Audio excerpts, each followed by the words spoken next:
Hello friends, welcome to Vetrii's Daily Current Affairs, February. Places in Newsல எங்கும் அறிவியல் DRDO கண்காட்சி 2047க்கான திட்டம். சுதந்திரத்தின் நூற்றாண்டில் 2047ஆம் ஆண்டில் தொழில்நுட்பங்கள் எவ்வாறு வளர்ச்சி பெற்றிருக்கணும் அப்படின்ற ஒரு அப்ஸ்ட்ராக்ட் அதனுடைய அடிப்படையில் ஒரு கண்காட்சியை பாதுகாப்பு ஆராய்ச்சி மற்றும் மேம்பாட்டு அமைப்பு சென்னை உள்ளிட்ட 16 நகரங்களில் அமைத்துள்ளது. வருகின்ற பிப்ரவரி 28ஆம் தேதி வரை இந்த கண்காட்சி நடைபெற உள்ளது.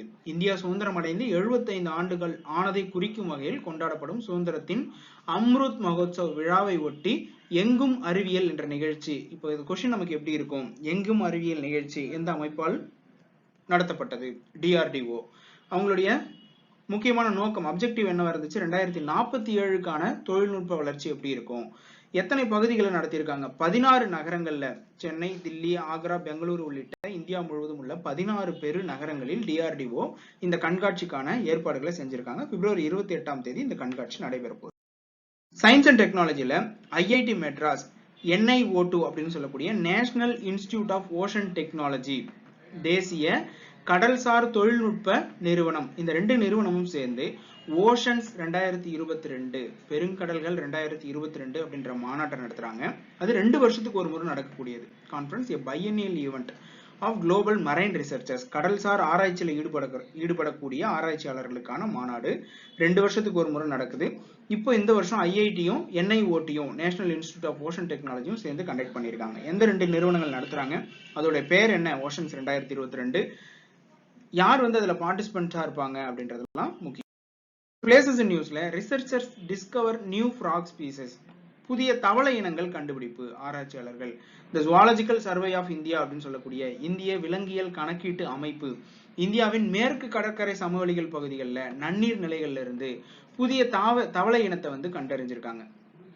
பிரைனோடெர்மா கேரளா அப்படின்ற ஒரு பெயரிடப்பட்ட இந்த தவளை இனம் சமீபத்தில் கேரளா பகுதியில் கண்டறியப்பட்டுள்ளது. புவனேஸ்வர்ல இருக்க தேசிய அறிவியல் கல்வி மற்றும் ஆராய்ச்சி நிறுவனம் NISER மற்றும் geological survey of India, Mount Carmel கல்லூரி இந்த 3 நிறுவனங்களும் சேர்ந்து அதுல இருக்க ஆராய்ச்சியாளர்களுடைய ஒரு கூட்டு கண்டுபிடிப்பா இந்த தவளை கண்டறியப்பட்டுள்ளது. எந்த பகுதியில் கண்டறியப்பட்டுள்ளது? இந்த தட்டக்கேட் பேர்ட் சாங்சுரி இன் எர்ணாகுளம் அப்படின்னு சொல்றாங்க. அங்க இருக்க நீர்பரப்புல இருந்துதான் தட்டக்கேட் பறவைகள் சரணாலயம் எர்ணாகுளத்தில் அமைஞ்சிருக்க இந்த பறவைகள் சரணாலயத்தில் இந்த தவளை இனத்தை கண்டுபிடிச்சிருக்காங்க. எந்த இடம் அப்படின்றது ரொம்ப முக்கியம். அதனாலதான் நம்ம இதை பிளேசஸ் இன் நியூஸ்குள்ள பாக்குறோம். எந்தெந்த அமைப்புகள் சேர்ந்து இதை கண்டறிஞ்சிருக்காங்க அப்படின்றது ரொம்ப முக்கியம். நேஷனல் அட்மினிஸ்ட்ரேஷன்ல Jammu Kashmir delimitation panel gets 2 months extension.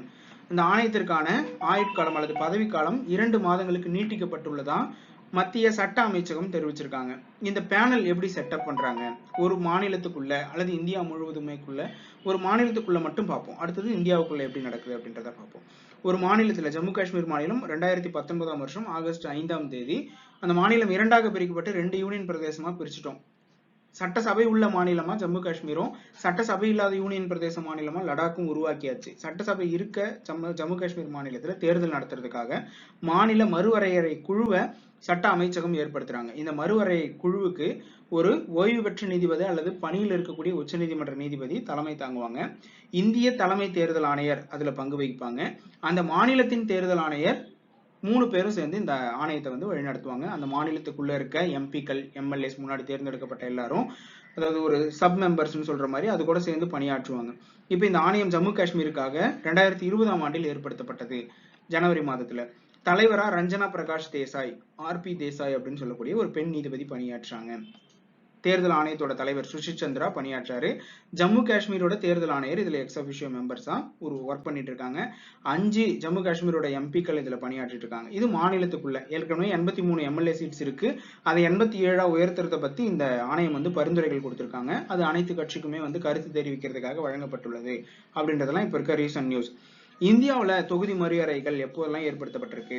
1952, 1962, 72, 2002 ஆகிய 4 முறை இந்தியா முழுவதுமான ஒரு தொகுதி மறுவரை ஆணையம் அமைக்கப்பட்டுள்ளது. வேர்ல்ட் ஆர்கனைசேஷன்ல ஆப்கானிஸ்தானுக்கு 2500 டன் கோதுமை பாகிஸ்தான் வழியா இந்தியா நாம அனுப்பியிருக்கோம். போரினால் பாதிக்கப்பட்ட ஆப்கானிஸ்தானுக்கு மனிதநேய அடிப்படையில் உதவிகள் செய்வதற்காக ஒரு முதல் கட்டமா 2500 டன் கோதுமை 50 லாரிகள்ல பாகிஸ்தான் வழியா அனுப்பியிருக்கோம். இந்த உணவு தானியங்கள் ஆப்கானிஸ்தானின் ஜலாலாபாத்தில் இயங்கும் ஐநாவின் உலக உணவு திட்ட அலுவலகத்தில் ஒப்படைக்கப்படும் அப்படின்னு சொல்லுவாங்க. வேர்ல்டு ஃபுட் ப்ரோக்ராம் அப்படின்னு சொல்லுவோம் இல்லைங்களா, உலக உணவு திட்ட அலுவலகம், அந்த அலுவலகத்துக்கு இது போய் சேர்ந்துரும். இந்தியாவோட ஒரு எய்டா அது வந்து அங்கே எல்லாருக்கும் கொடுத்துருவாங்க. ஆப்கானிஸ்தானுக்கு ஆல்ரெடி நம்ம 5 லட்சம் டோஸ் கோவேக்சின் கொடுத்துருக்கோம், 13 டன் உயிர் காக்கும் அத்தியாவசிய மருந்துகள் கொடுத்துருக்கோம், 500 குளிர்கால உடைகள் எல்லாத்தையுமே அனுப்பி வச்சிருக்கோம். இதெல்லாம் ஒரு மனிதாபிமான அடிப்படையில் உதவி செஞ்சுட்டு இருக்கோம். இவ காபூலில் உள்ள இந்திரா காந்தி மருத்துவமனையில் இயங்கி வரும் உலக சுகாதார நிறுவனத்தின் அலுவலகத்திலும் இதெல்லாம் ஆல்ரெடி ஒப்படைக்கப்பட்டிருக்கு அப்படின்றத நியூஸ்ல சொல்லியிருக்காங்க. அப்ப காபூல்ல ஒரு இந்திரா காந்தி அப்படின்ற பேர்ல மருத்துவமனை இயங்கிட்டு இருக்கு. ஐநாவின் உலக உணவு திட்டம், இதெல்லாம் இந்த நியூஸ்குள்ள ரொம்ப இம்பார்ட்டன்ட். நேஷனல்ல 2026க்குள் 100 கோடி பேர் ஸ்மார்ட் போன் பயன்படுத்துவர் அப்படின்னு ஒரு டேட்டா கொடுக்குறாங்க. டெலாய்ட் அப்படின்ற நிறுவனம் இந்த தகவலை நமக்கு தெரிவிக்கிறாங்க. இந்தியாவில் கடந்த 2021ஆம் ஆண்டில் கைபேசி பயனாளர்களின் எண்ணிக்கை 120 கோடியாக இருந்தது. இதில் 75 கோடி பேர் ஸ்மார்ட் போன் பயனாளர்கள். சர்வதேச அளவில் ஸ்மார்ட் போன் தயாரிப்பில் அடுத்த 5 ஆண்டுகளில் இந்தியா 2வது மிகப்பெரிய நாடாக திகழும் அப்படின்னு சொல்லியிருக்காங்க. அது ரொம்ப முக்கியம். இப்ப இந்த வளர்ச்சி விகிதத்தை கொண்டு போகும்போது 2026க்குள்ள இந்தியாவில் 100 கோடி பேர் வந்து ஸ்மார்ட் போனை பயன்படுத்துவதற்கான வாய்ப்புகள் ஏற்படும். ஸ்கீம்ஸ்ல child welfare schemes hike of 390%. Irani, Smriti Irani தான் பெண்கள் மற்றும் குழந்தைகள் மேம்பாட்டு அமைச்சர், women and child development minister. அவங்க என்ன சொல்றாங்க அப்படின்னா, இந்த குழந்தைகள் மற்றும் பெண்களுக்கான ஊட்டச்சத்து பற்றாக்குறை சார்ந்த திட்டங்களுக்காக 390% அளவிற்கு அரசாங்கத்தினுடைய நிதி செலவினங்கள் அதிகரிக்கப்பட்டிருக்கு அப்படின்ற ஒரு டேட்டா கொடுக்குறாங்க. அந்த அமௌண்ட் எல்லாம் நம்ம வந்து மாறுபாடுகள் இருந்தாலும் இந்த திட்டங்கள் என்னென்ன அப்படின்றது அங்கன்வாடிகள் வழியாக தேசிய அளவில் ஊட்டச்சத்து பற்றாக்குறை இந்த குறைகளை போக்குறதுக்காக 6 வயதுக்குட்பட்ட மற்றும் கர்ப்பிணி தாய்மார்கள் அவங்க வந்து ஊட்டச்சத்து பற்றாக்குறை இல்லாம இருக்கிறதுக்காக நிறைய திட்டங்கள் அங்கன்வாடிகள் வழியா செயல்படுத்தப்படுது. அதற்கான திட்டங்கள் செயல்படுத்துறதுக்கான நிதி பங்கீடை வந்து சென்ட்ரல் கவர்மெண்ட்டும் ஸ்டேட் கவர்மெண்ட்டும் சேர்ந்து பிரிச்சுட்டு செயல்படுத்திட்டு இருக்காங்க.